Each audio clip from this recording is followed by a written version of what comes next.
Since a number of large wildfires spread across the island of Maui, leaving death and destruction in their wake, questions have been raised by the public about how Oprah Winfrey's getaway ranch on the island had been spared from the infernos. Hey everybody, you know what this week has taught me is that when you don't know what to do, you do whatever you can. Now, prepare yourself for this bombshell. Your beloved Hollywood star is back to her old ways. Oprah. Yes, the Oprah is stirring up a lot of rumors right now. What has people talking about her this time? It's rumored that she may have pulled off a devious plan by allegedly using the unfortunate victims of the most recent Maui fire as a strategy to increase her influence. It's like a scenario straight out of a Hollywood drama. Can you believe it? The famed presenter has owned a property of more than 1,000 acres on the island since 2003 and was spotted at the beginning of August bringing supplies to a shelter for victims of the fire. However, the internet is on fire with conspiracy theories that hers was among the homes of the rich and wealthy to be conspicuously spared from the blazes. On August 13th, in a tweet that has been viewed 1 million times, one user posted aerial footage of the devastation in Lahaina, which showed that some buildings had survived the fire relatively unscathed, while most others immediately adjacent had been burned to the ground. It's almost like the buildings had been specifically targeted with pinpoint accuracy, they wrote. Was Oprah and Larry Ellison's homes devastated? Another ex-formerly Twitter user responded, "The fires on the Hawaiian island of Maui were not made by 3 people with gasoline cans. None of the elite's multi-million-dollar homes were touched," one person claimed. For example, Jeff Bezos' house wasn't touched, Oprah's house wasn't touched, and on and on. They added, it was an intentional attack by the shadow government. However, none of the ex-users presented any evidence to support their claims. Meanwhile, CLG News claimed, without any clear evidence, that the fires had been intentionally started, so that BlackRock can swoop in and buy the most expensive real estate in the world for pennies on the dollar, while forcing us to live in 15-minute cities. Although we can't deny that her actions did help people in need, fans can't help but wonder what's her secret agenda here. It's been reported that pausing her relief endeavors, Winfrey, accompanied by a CBS News team, made a visit to an emergency shelter. However, access to the War Memorial Complex in Wailuku was denied. While on-set officials expressed gratitude for Winfrey's assistance, they clarified that a no-media policy was in place out of respect for those who have come to seek safety and shelter at emergency shelters. The county of Maui said that Winfrey was later allowed into the center and told the camera crew to stay outside. If we were inside, what would we see?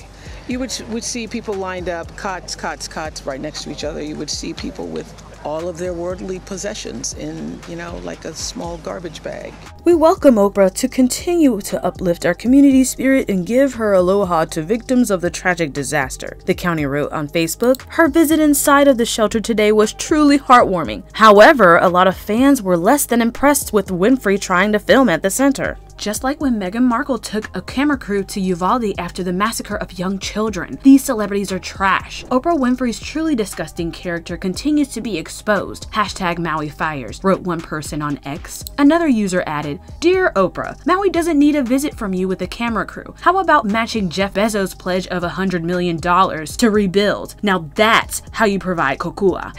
#Maui strong." And a third wrote in a tweet viewed 22,000 times, "Oprah owns 2,000 acres in Maui. Her land wasn't destroyed. Her donation for recovery efforts should be the 2,000 acres she owns." Back in March of 2023, when Oprah expanded her real estate portfolio with hundreds of acres of land on Maui, her latest round of purchases have sparked a debate on the internet. I like Oprah, but WTF do you need 800 plus acres in Hawaii for? Asked one person. Kanaka is only dragging Oprah but not Larry Ellison when he owns 90% of Lanai, Hawaii. Kanaka needs to deal with their internalized racism. More white folks / missionaries own Hawaii and the goddamn churches than black folks. Get real, wrote another fan. Outside investment, Oprah is a United States citizen buying land in the United States. If the land's up for sale, she has a right to buy it, argued another in defense of Winfrey. What's more, last year, acclaimed radio personality Howard Stern made an attempt to denigrate the businesswoman by saying that she flaunts her fortune, and also accused Winfrey of destroying the island's natural balance by trying to develop it into her own real estate opportunities. Oprah, I don't know. Oprah's not embarrassed by her wealth at all. She loves showing it off on Instagram. It's fucking mind-blowing. When you follow her on Instagram, you see her estates, her gardens, the people who service her, and, you know. I make a good living, and I'm having trouble watching Oprah. He stated this while criticizing the Hawaiian property she shared on social media. I go, wow, look what's going on over there. Her estate is unbelievable. When she goes shopping in her backyard because everything is growing back there. There's a farm back there. Several fans slammed Stern for his remarks, but the ultimate clapback came from the form of subtle shade from director Ava DuVernay to the naysayers. DuVernay noted that Winfrey could flaunt but you inspire in a birthday tribute to her friend and frequent collaborator. However, this wouldn't be the first time that Oprah faces criticism and backlash from the public. Back in 2022, she sparked a debate over her role in the disputes between Prince Harry, Meghan Markle, and members of the royal family after stating that the passing of Queen Elizabeth II presents an opportunity for peacemaking. In an interview with Extra, Winfrey stated that the grieving period for the monarch may allow for reconciliation. Winfrey spoke with the Duke and Duchess of Sussex about their time as working members of the royal family during a wide-ranging interview in March of 2021. My father passed recently this summer, and when all families come together for a common ceremony, the ritual of, burying your dead, there's an opportunity for peacemaking, and hopefully there will be that. Oprah forgets she started this. Maybe an apology from you, Oprah, would help with the peacemaking. One person tweeted in response to the talk show host's comments, while another said, ironic, given how she was instrumental in things getting to where they currently are. Others suggested that Winfrey was responsible for stoking the tension between the couple and the royal family by interviewing the Duke and Duchess, while someone else claimed that Winfrey has some nerve to talk about peacemaking after she helped ruin the reputation Meghan Markle had with the royal family.